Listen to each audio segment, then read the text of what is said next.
You ever have one of those mornings where the universe just dares you to lose your mind before breakfast? Yeah, that was me the day this all started, standing in my bathroom brushing my teeth when I heard it, the sharp hollow crack of a hammer against wood. At first I thought someone was putting up a birdhouse, maybe fixing a fence. But when I peeked out the window and saw three people in blazers, one of them in heels, another with a clipboard, and the third jamming a wooden stake into the edge of my pond, I spat out my toothpaste right there in the sink. They planted a sign that said, "Reflection Pool Community Property." I just stared, toothbrush dangling from my mouth, thinking, you have got to be kidding me. My name's Samir. I bought this land to get away from exactly this kind of nonsense. That pond out back, it's been there longer than anyone in this subdivision's been alive. A little slice of wilderness where migrating birds and turtles stop by, where the trees close in thick and you can almost hear the heartbeat of the place. When I moved in 3 months ago, city noise was finally just a memory.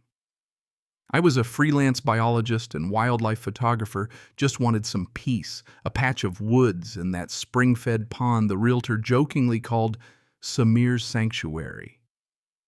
The HOA wasn't even on my radar. My lot only bordered their precious subdivision, didn't fall under their rules, or so I thought. The first sign of trouble was a flyer from the Evergreen Community HOA, something about beautification projects.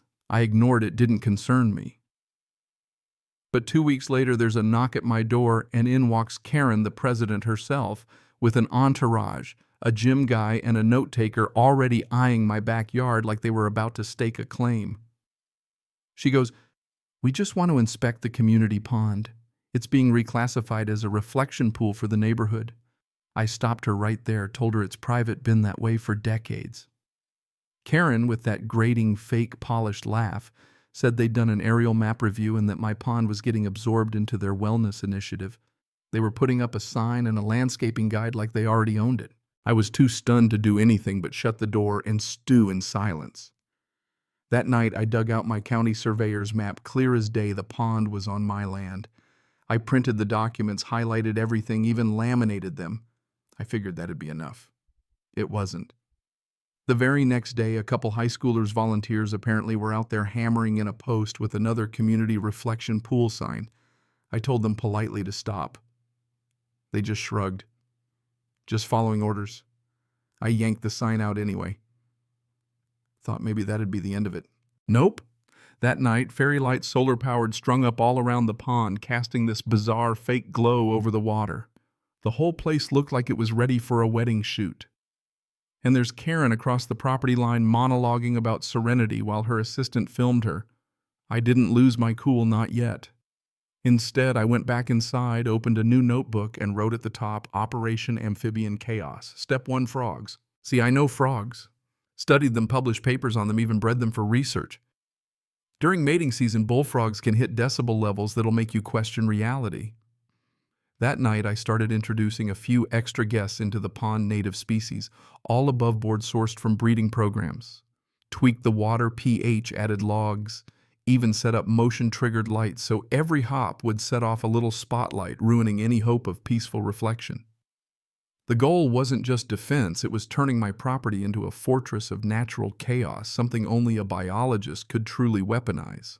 The first couple nights, dead quiet. I started to wonder if the frogs had stage fright.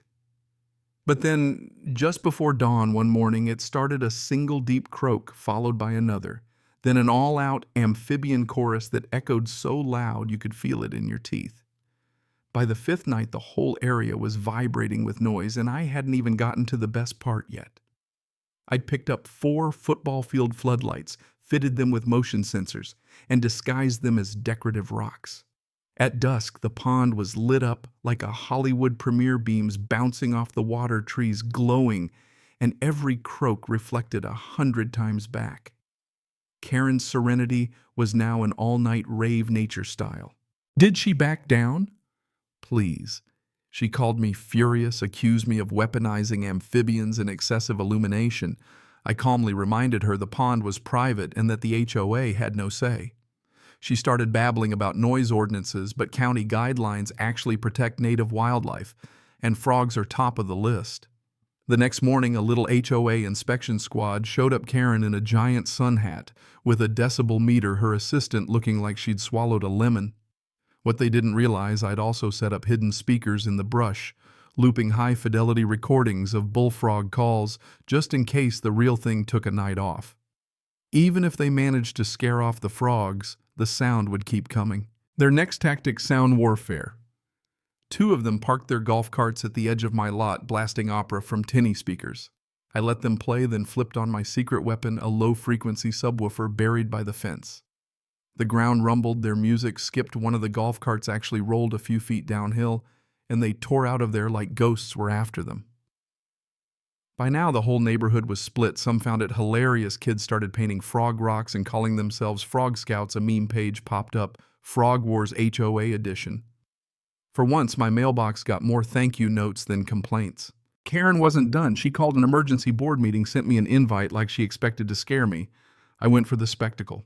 She stood up trembling with righteous fury and ranted about noise pollution and perverted sanctuaries. I calmly pointed out that her bylaws encouraged native wildlife and decorative lighting, and that I could provide documentation to prove I was in compliance. When I mentioned that the land was legally mine unless the HOA's rules now superseded county law, one of the board members actually laughed. Karen's eye twitched, but her grip on power was starting to slip. But if you think that's where it ended, you don't know Karen.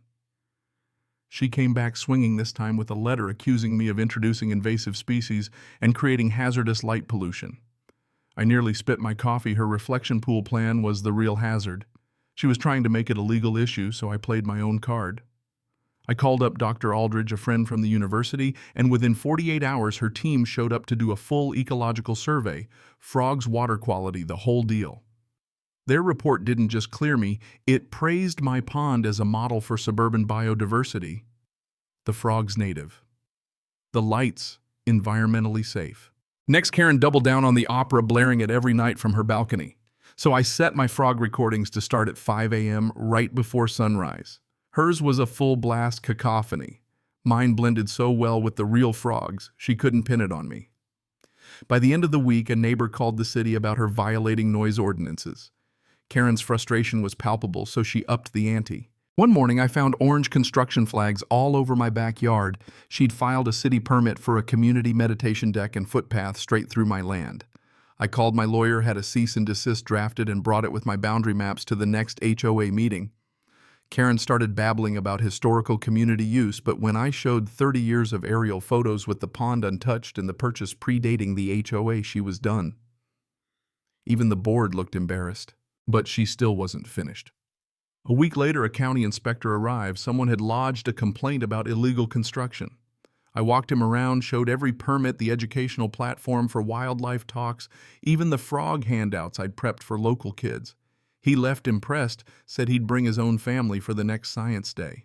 That weekend, we had the first Frog Talk. Neighbors, kids, teachers, even a few city officials showed up.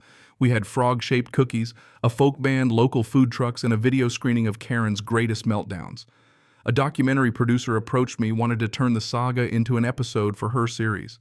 My pond became a landmark, not just for wildlife, but for the kind of stubborn, joyful defiance that makes a community wake up and realize the rules don't matter as much as the people. Then the twist.